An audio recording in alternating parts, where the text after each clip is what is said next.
ከጀርባ የነበረ ከሶፋው እነሱ እንደዚህ መገደፊያው ላይ ሲጋ ቁጭ አለ። ቀጥታ እንደዚህ ነው ያዘ። በዚህ ሰዓት በዱባይ ከባድ ፍንዳታ መከሰቱን መረጃዎች እየወጡ ይገኛሉ።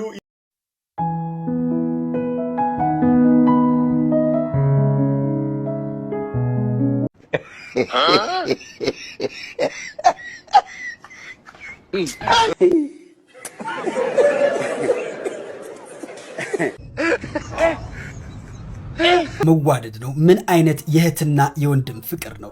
ከጀርባ የነበረ ከሶፋው እነሱ እንደዚህ መገደፊያው ላይ ሲጋ ቁጭ አለ። ቀጥታ እንደዚህ ነው ያዘኝ። ሰላም ሰላም፣ እንደና የተከበራችሁ የህይወት ቤተሰቦች እንደምን አላችሁ? ያላችሁበት ሰላማችሁ ይብዛልኝ። ዛሬም በአዲስ ቪዲዮ መጥቻለሁ። ዛሬ ይዤላችሁ የመጣሁት ቪዲዮ እንግዲህ ሰሞኑን እቺ ወጣት በፍቅረኛዋ የመግደል ሙከራ እንደተደረገባት ተናግራ ነበረ። ዛሬ ላይ በጣም ደስ የሚል ዜና ይዤላችሁ መጥቻለሁ።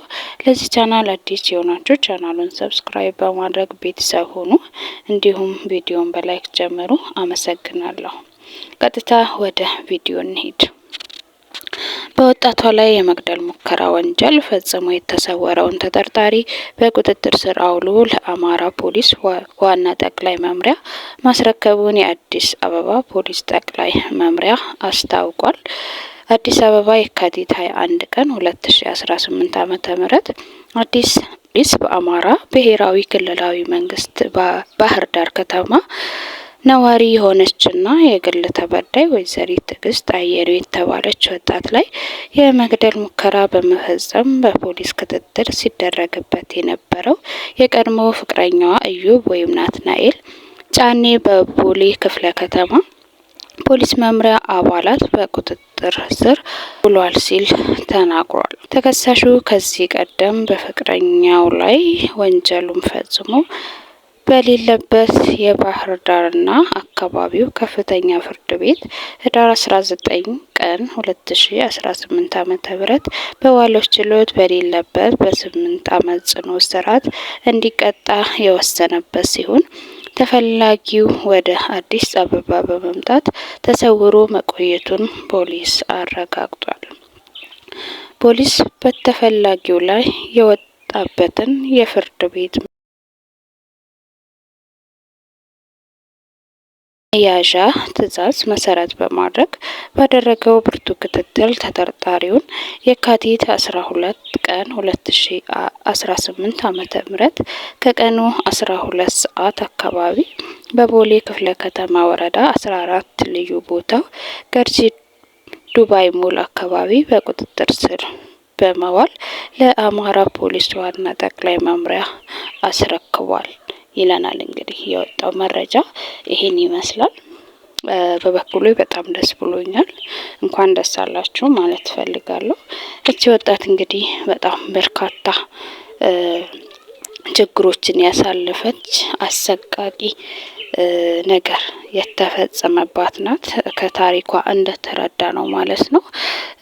በጣም ጥንካሬዋም በጣም ይበል የሚያስብልና እንደዚህ ያለ ሰው ማለ እንዴ የሚያስብል ነውና እውነት ለመናገር ልጁ ተይዞ በቁጥጥር ስር መዋሉ በጣም ደስ ብሎኛል። ፍትህ ስላገኘች በጣም ደስ ብሎኛል። ለተባበሯት ፖሊሶችም ማመስገን ፈልጋለሁ። እንኳን ደስ አለሽ፣ እንኳን ደስ አላችሁ። በጣም ሰዎች የሆነ መሪር የሆነ በቃ ቁጣ ሲያሰሙ ተመልክተናል። ታሪኳን ካጋራችን በኋላ በጣም በርካታ ሰዎች ፍትህ ለትዕግስት ሲሉም ነበረ። እኛም ፍትህ ስንል ነበረ። ፍትህ ስላገኘች በጣም ደስ ብሎናል። በጣም ደስ የሚል ነገር ነው።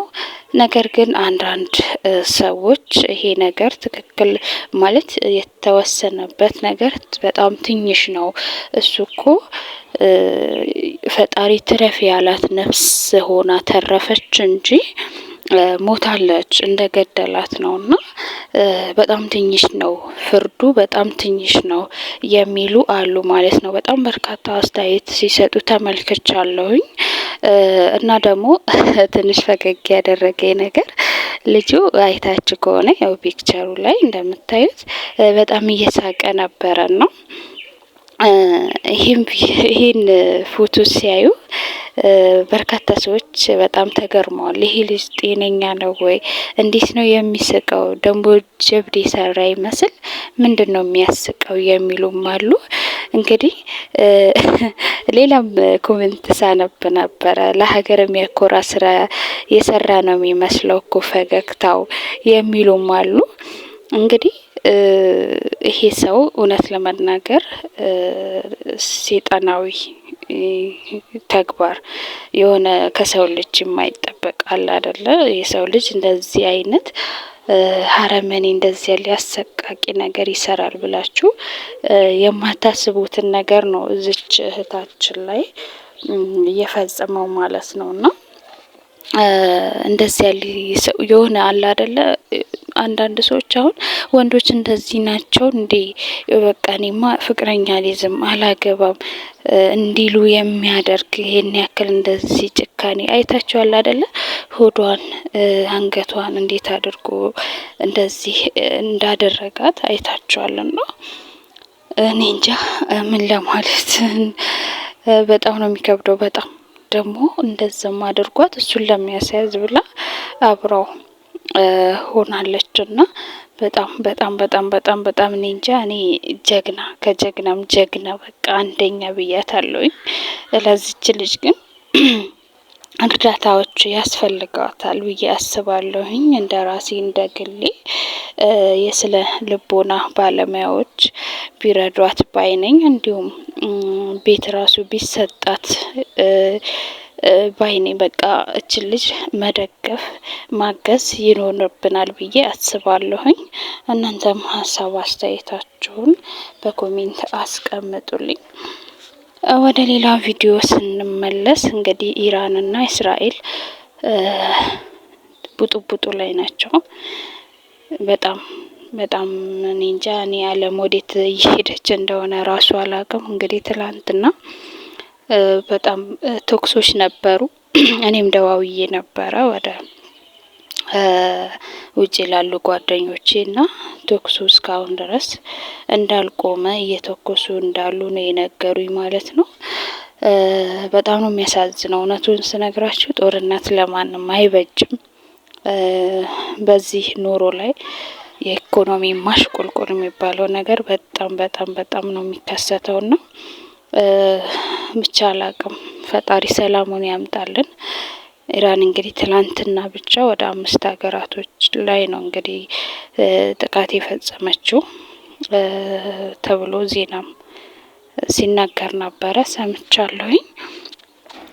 እንግዲህ ለጊዜው በረራዎችም እንደቆሙ መረጃዎች እየወጡ ይገኛሉ። ከኢትዮጵያ ወደ ሳውዲ፣ ወደ ባህሬን፣ ወደ ዱባይ እንዲሁም ወደ ቤይሩት የሚደረጉ በረራዎች ለጊዜው ተሰርዘው ነው ያሉት። በጣም ነው የሚያሳዝነው። እዛ አካባቢ የምትገኙ ውድ ኢትዮጵያውያንም ጥንቃቄ እንድታደርጉ ሲሉም እንግዲህ አስተላልፈዋል መልእክታቸው ማለት ነው። ፈጣሪ እንግዲህ ባላችሁበት ይጠብቃችሁ የሀገሬ ልጆች። ፈጣሪ ለሁሉም ሰላሙን ሁሉ ያምጣ። እነሱም እንዲግባቡና አንድ እንዲሆኑ ምኞቴ ነው። ምክንያቱም ጦርነት ለማንም አይበጅምና ይሄ ነው የምለው ነገር።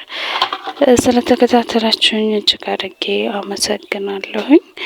በሌላ ቪዲዮ እስከምንገናኝ ሰላማችሁ ይብዛልኝ። ባባይ